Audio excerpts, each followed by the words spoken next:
세상에 하나뿐인 내 아이를 잘 키우고 싶은 것은 모든 엄마 아빠의 소망입니다. 잘 키운다는 것은 다양하게 해석될 수 있지만 상당수가 잘 교육시킨다에 가장 큰 의미를 두죠. 그 과정에서 부모도 부모가 처음인지라 시행착오를 많이 겪게 됩니다. 그래서 보통 다양한 방법과 강도로 부모로서 자녀를 잘 교육시키기 위한 공부를 시작하죠. 그중 가장 쉬운 공부는 책을 통한 것입니다.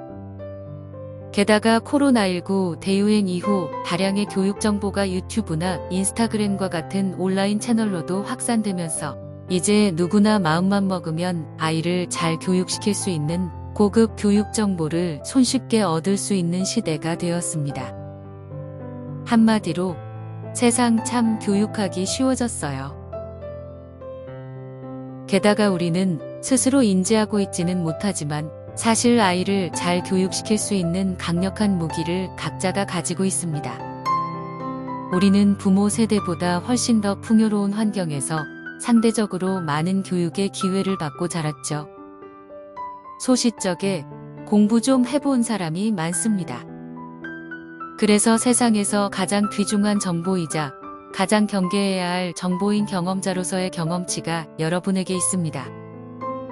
이미 직접 경험해 본 일이니 얼마나 잘할까요? 그저 학교에 학원에 아이를 맡기고 잘 가르쳐 주겠지 라고 바라기만 하던 우리 부모 세대가 아니라 우리는 경험해 봤기에 공교육과 사교육의 장단점을 너무나도 잘 알고 있습니다. 그 덕에 지금까지는 꽤 성공적으로 자라고 있는 엄마 아빠였을 겁니다.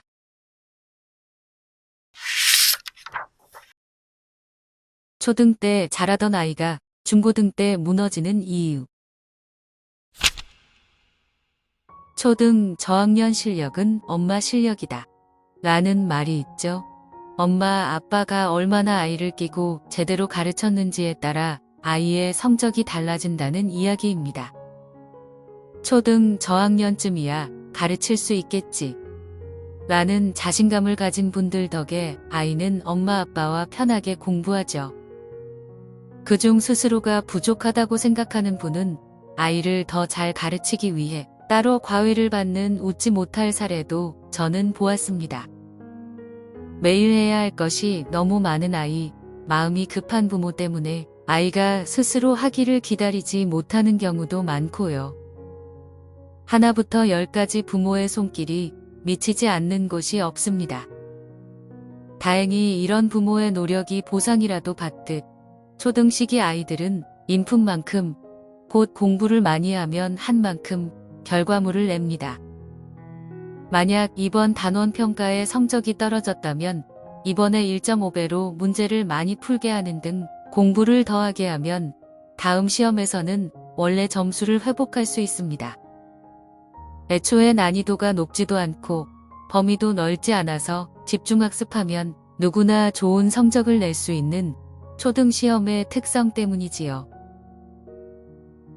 부모가 직접 가르쳐주지 못하는 일부 아이들은 학원에 갑니다.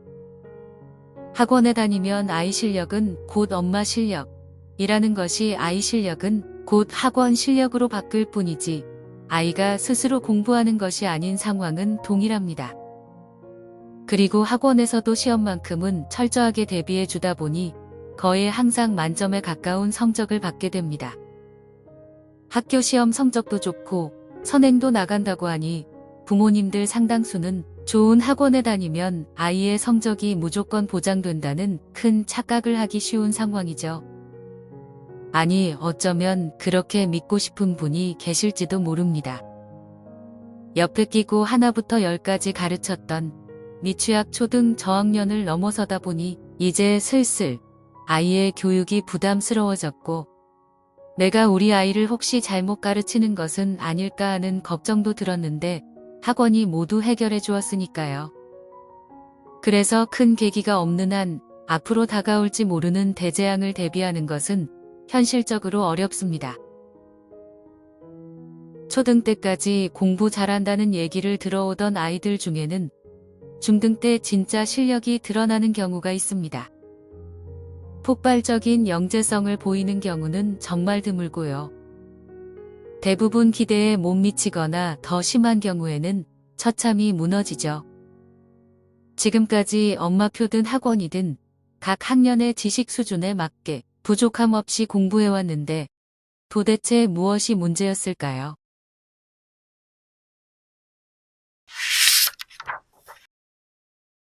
중고등 때도 공부 잘하는 아이가 되려면 답답한 부모들은 여러 가지 해결책을 강구합니다. 학원을 바꿔보기도 하고 전문가에게 학습 상담을 받기도 하죠. 육아 시절부터 답을 주었던 책에서 실마리를 찾으려고도 합니다. 그럴 때 가장 눈에 띄는 것은 성공한 선배 부모들의 사례인데요. 매해 자녀 교육서를 쓰는 몇몇 명문대생의 엄마 작가들이 바로 그런 경우입니다.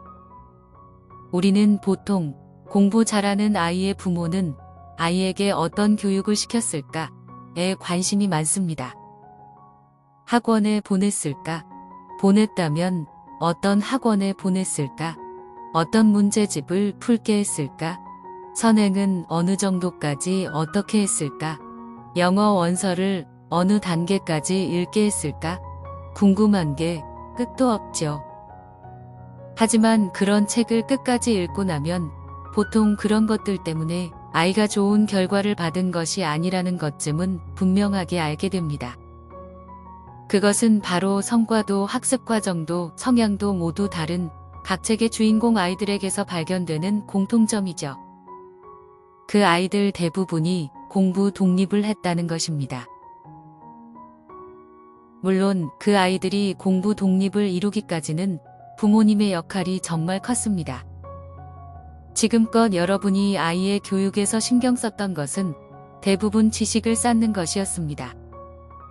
파닉스에서 챕터북, 리더스북을 읽도록 단계를 발전시키는 것, 연산, 사고력, 심화 문제를 풀며 수학 실력을 쌓도록 하는 것처럼 말이지요.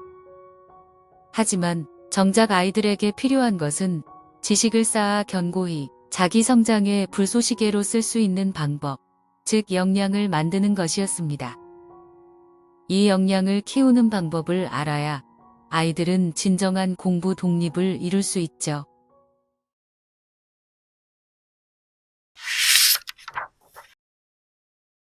내 아이의 진짜 실력이 발휘되는 공부 독립으로 가는 길. 그 역량을 이 책에서는 공부 마음, 집중력, 암기력, 문해력, 자기 주도력으로 규정하고 공부 독립을 위해 왜 이런 능력이 필요한지, 어떻게 그 능력을 우리 아이의 것으로 만들 수 있는지를 소개합니다. 이 능력들은 공부 독립을 넘어 아이들이 앞으로 살아가는데 바탕이 되는 주요 역량이지만 어디서도 가르쳐주지 않습니다. 아니, 배워야 한다는 사실조차 인식하지 못하고 있죠. 그저 지금까지는 타고났기를 바라거나 공부하던 중에 우연히 만들어지기를 고대할 뿐이었습니다. 하지만 분명히 말씀드릴 수 있어요. 이 능력들은 충분한 훈련을 통해 누구나 가질 수 있으며 그 과정을 효과적으로 이끌 수 있는 사람은 부모님뿐이라는 것을요.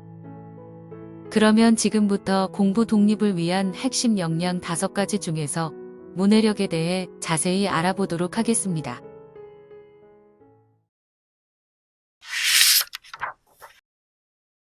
왜 문해력일까? 초중고 학년을 막론하고 선생님들이 체감하는 아이들의 문해력 수준이 날이 갈수록 낮아지고 있다는 기사는 여러 매체를 통해 반복적으로 노출되고 있습니다. 그 내용인즉 우리나라는 세계에서 문맹률이 가장 낮은 나라 중 하나로 글을 읽을 줄 모르는 아이는 하나도 없지만 읽어도 어떤 의미인지 모르는 아이는 점점 늘어난다는 것인데요. 문해력이란 읽기 능력, 이해 능력, 의사소통 능력을 모두 포괄하는 어휘로서 어떤 글을 읽고 단순히 아 이런 뜻이구나 라고 이해하는 수준을 넘어서 다양한 장르의 텍스트, 즉 책, 신문, 광고지, 계약서, 미디어 등을 해석하고 그 안의 어휘의 뜻과 문맥을 깊이 이해함으로써 자신만의 의미 있는 사고로 확장할 수 있는 능력입니다. 최근에는 여기에 더해 이러한 과정에서 형성된 본인만의 생각을 말이나 글로 표현하는 능력까지도 문해력의 범주로 보고 있고요. 실제 초등 교실은 물론이고 중고등 교실에서도 아이들의 심각한 문해력 수준으로 인해 국어 과목이 아닌 타과목 선생님들이 한글 단어의 뜻을 설명해 주느라 수업 진도에 지장받을 정도라고 합니다. 문해력을 쌓기 위한 방법으로 학교나 가정에서 독서 교육이 강조되고는 있지만 아이들 대다수는 글 읽는 것 자체를 싫어하고 읽는다 하더라도 내용을 제대로 이해하지 못합니다. 어휘 하나하나의 의미도 잘 모르거니와 문장과 문맥의 관계와 의미, 긴 글에서 핵심 정보를 요약적으로 이해하는 능력 등이 부족하기 때문이죠. 게다가 친구들과의 대화, SNS 등 온라인상에서 접한 줄임말 신조어만 익숙합니다. 그러다 보니 자신들이 쓰는 은어가 유래된 어휘가 무엇이고 원래는 어떤 뜻이었는지 모르는 주객전도 현상도 쉽게 발견할 수 있습니다. 그냥 상황만 이해하고 친구들이 그 어휘를 쓰니까 생각 없이 따라 쓰는 아이가 많다는 얘기입니다. 게다가 초등 아이들이 자주 쓰는 말인 어쩔 TV, 킹받네, 못 참지, 개꿀 같은 건 어느 정도 짐작 가능하지만 쿠쿠루 삥뽕 같은 이상한 의성어를 아무렇지도 않게 써서 학교에서 금지당했다는 얘기도 들립니다. 그 정도로 아이들의 언어 파괴는 학업에 악영향을 줄 뿐만 아니라 일상에서도 심각한 상태입니다.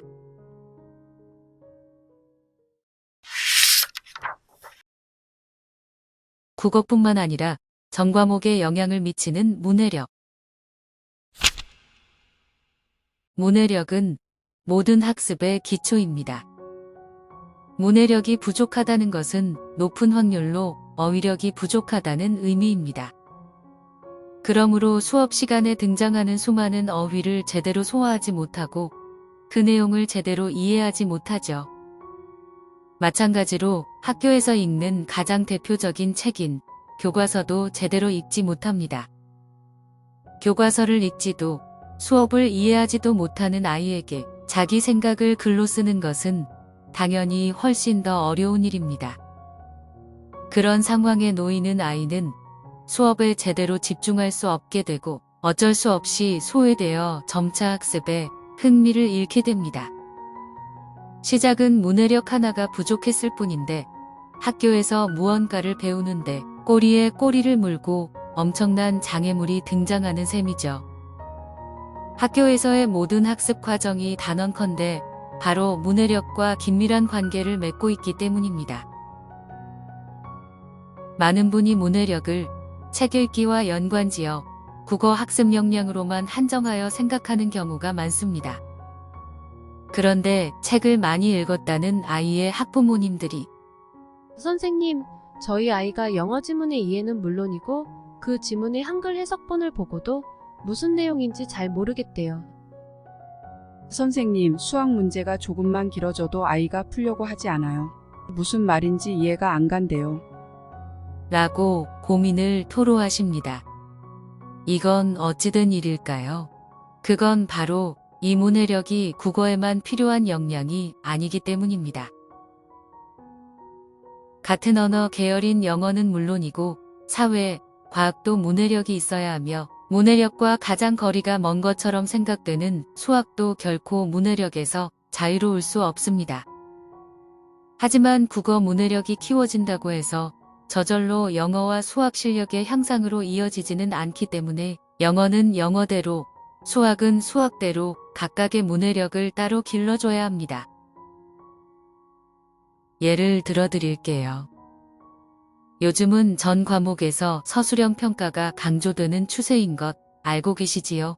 수학도 마찬가지인데요. 서술형으로 답안을 써내야 하는 문제라면 간단한 연산 문제가 아니라 문장으로 되어 있는 다소 긴 문제일 가능성이 높습니다. 하지만 다행인 것은 수학 문제는 길이가 길어져도 문장 하나하나에 힌트가 숨어 있다는 거예요. 등장하는 수학 용어를 제대로 이해하고 문장 속 힌트를 잘 해석해낸다면 문제를 푸는 것이 상대적으로 어렵지 않습니다.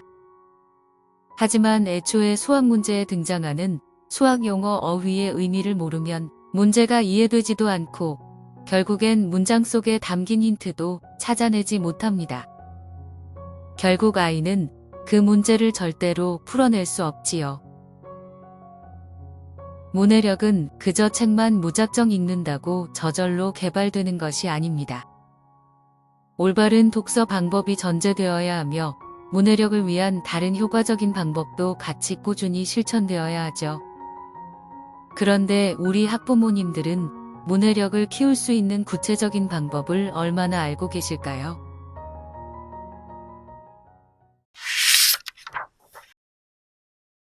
초등학생에게 교과서 읽기가 문해력의 시작인 이유.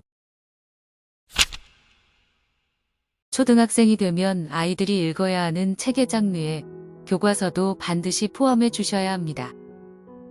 물론 교과서는 앞서 설명한 교과에 도움이 되는 추천 도서에 비해 상대적으로 개념과 내용이 자세하지 않습니다. 당연하죠. 교과서는 선생님의 수업을 보조하기 위한 수업 도구이니까요.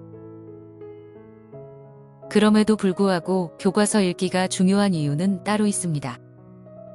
우선 각 과목 교과서의 단원 맨 앞에 공통적으로 기재되어 있는 단원 목표 때문인데요.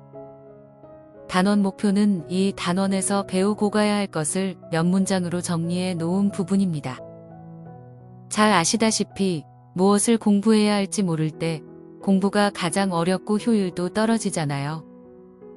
반대로 이야기하면 무엇을 공부해야 할지를 알면 보다 쉽게 효율적으로 공부할 수 있다는 이야기입니다. 한마디로 교과서에 명시된 이 단원 목표가 아이들 과목 공부의 나침반인 셈이죠.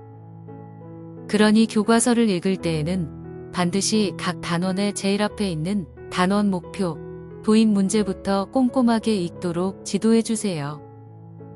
문해력 교육에서 교과서 읽기가 중요한 또 다른 이유는 교과서 속 어휘 때문입니다. 학교 수업은 수업 중 선생님의 강의 내용 및 흐름, 수업 보조 자료가 교과서를 기반으로 구성되어 있어요.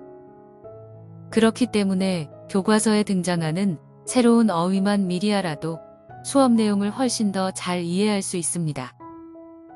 교과서를 읽으면서 예습할 때 처음 보거나 뜻을 잘 모르는 낯선 어휘를 만나면 동그라미 또는 밑줄로 표시해두고 미리 그 뜻을 찾아보게 하세요. 단원 목표가 효율적인 공부가 가능하게 하는 나침반 역할을 한다면 교과서 어휘는 좀 더 자세히 들여다볼 수 있는 돋보기 역할을 합니다. 교과서 속 어휘 학습 방법은 뒤에서 좀 더 자세히 소개하겠습니다.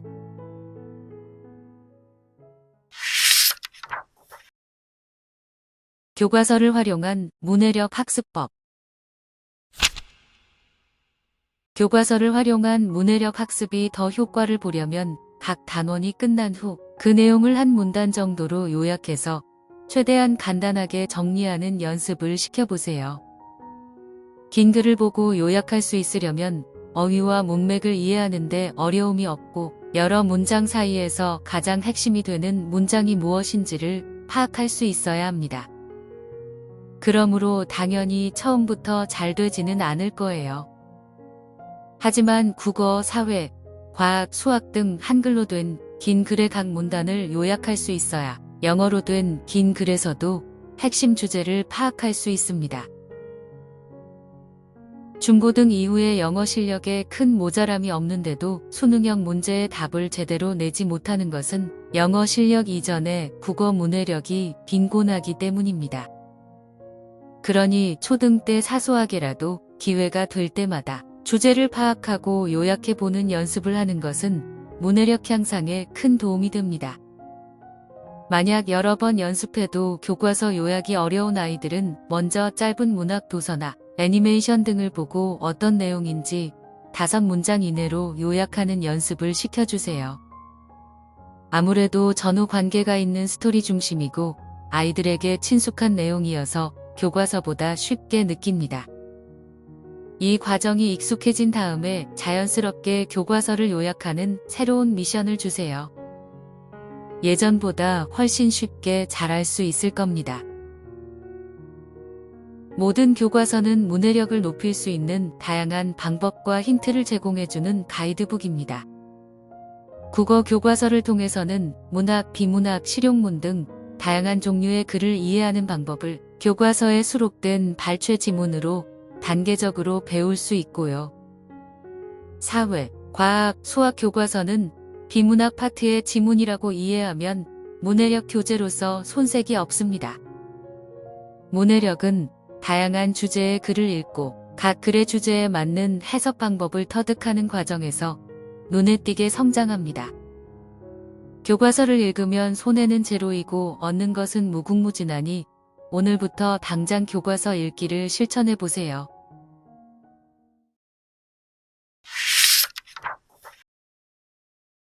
성적을 크게 좌우하는 질문 문해력의 힘.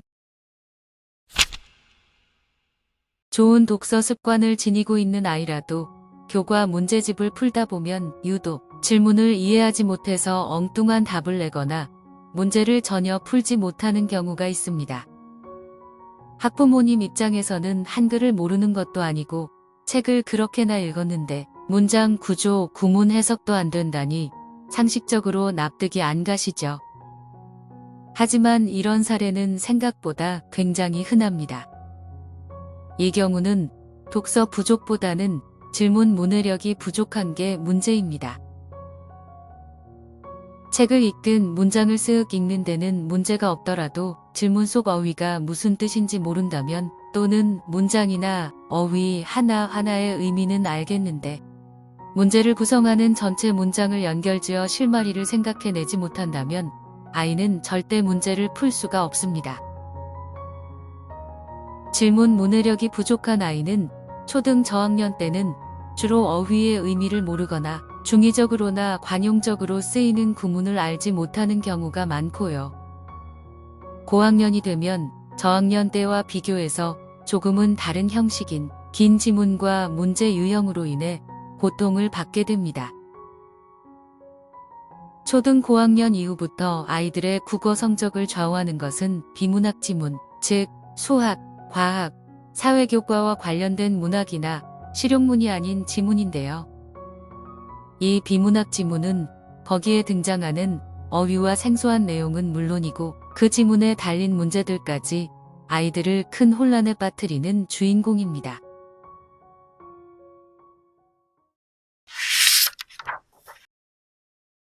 영어 질문 문해력을 키우는 방법.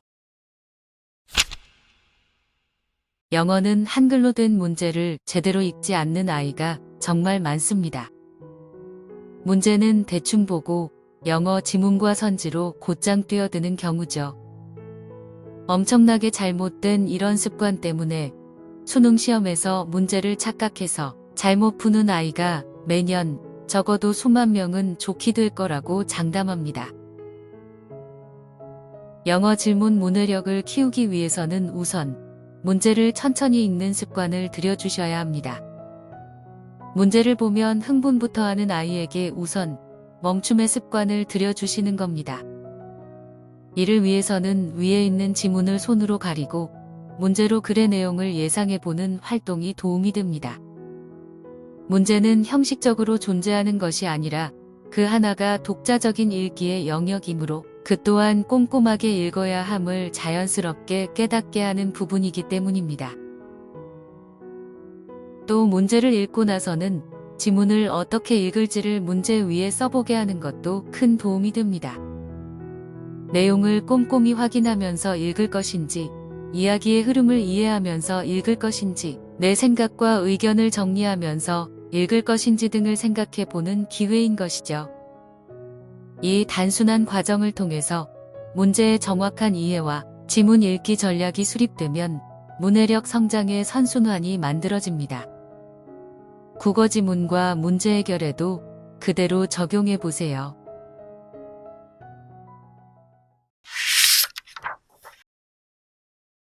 수학 질문 문해력을 키우는 방법.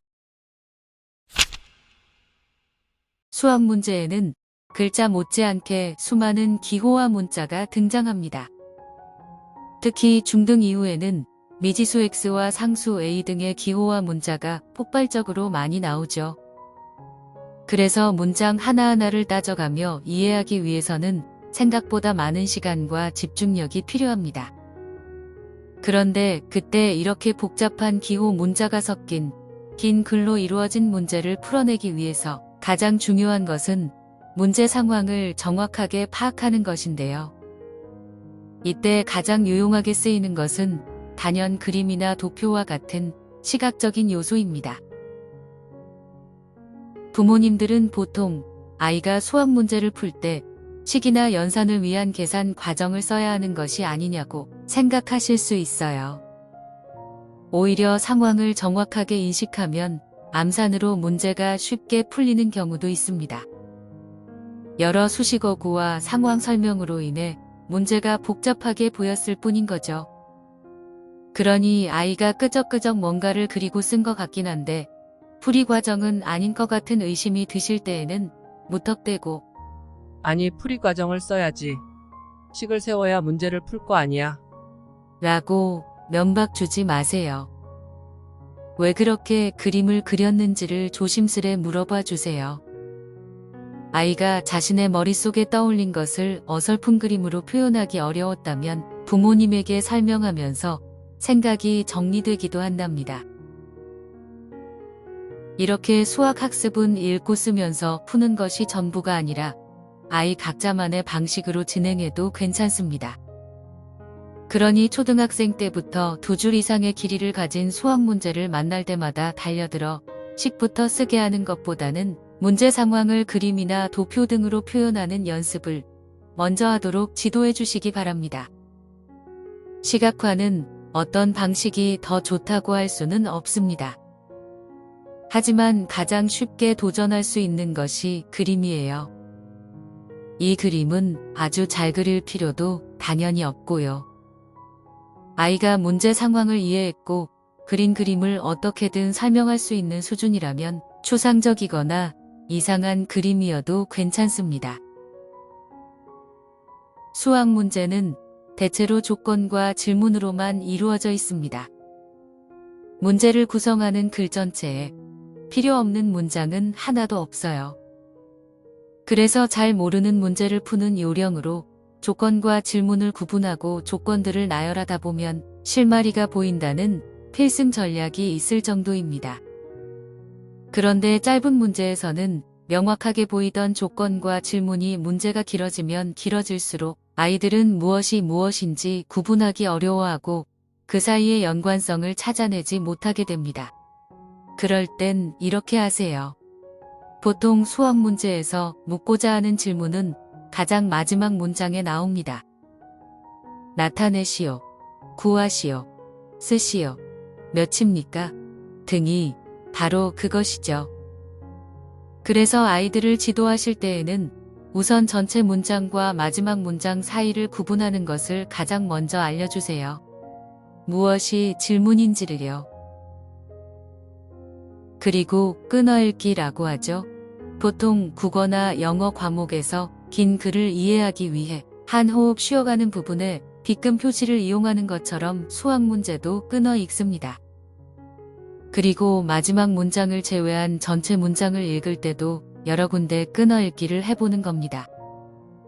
처음엔 아무 데서나 끊어 읽는 경우도 있겠지만 훈련이 지속되다 보면 어느새 조건과 전제, 질문을 명확하게 보는 수준이 될 것입니다. 누구나 말이지요.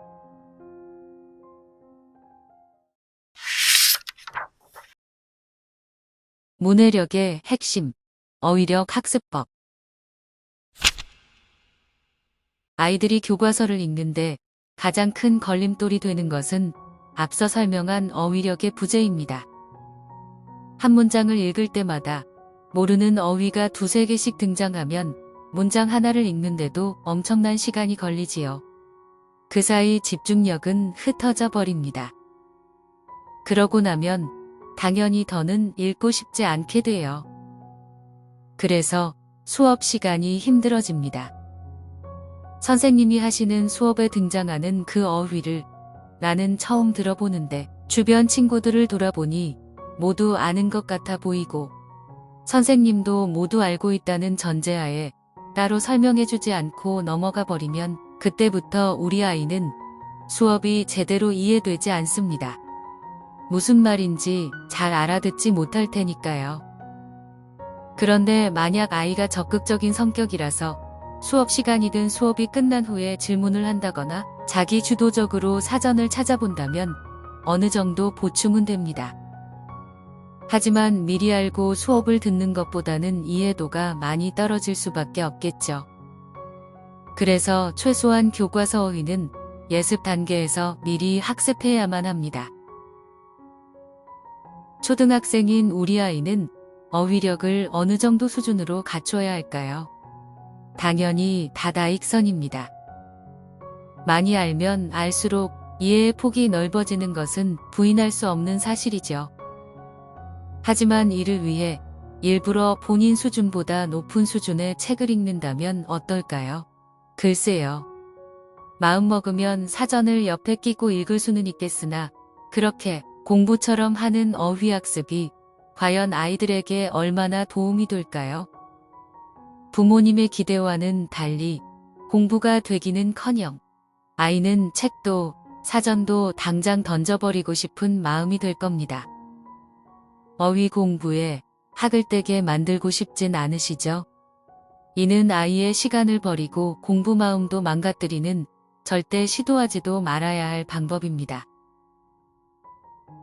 일반적으로 추천하는 어휘력 수준은 본인 학년의 어휘 수준에서 한 단계 위 정도입니다.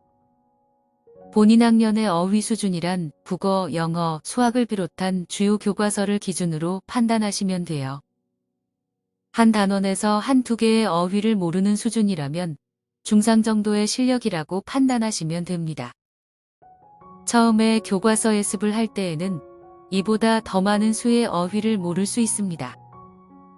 하지만 예습과 복습, 학교 수업을 제대로 들었다면 모르는 어휘의 개수가 가능하다면 0이 되어야 합니다.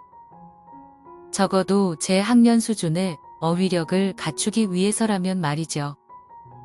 그리고 한 단계 위란 교과서 외의 아이들이 평소 읽는 책과 어휘력 교재 등에서 추가되는 것이라고 생각하시면 되는데요.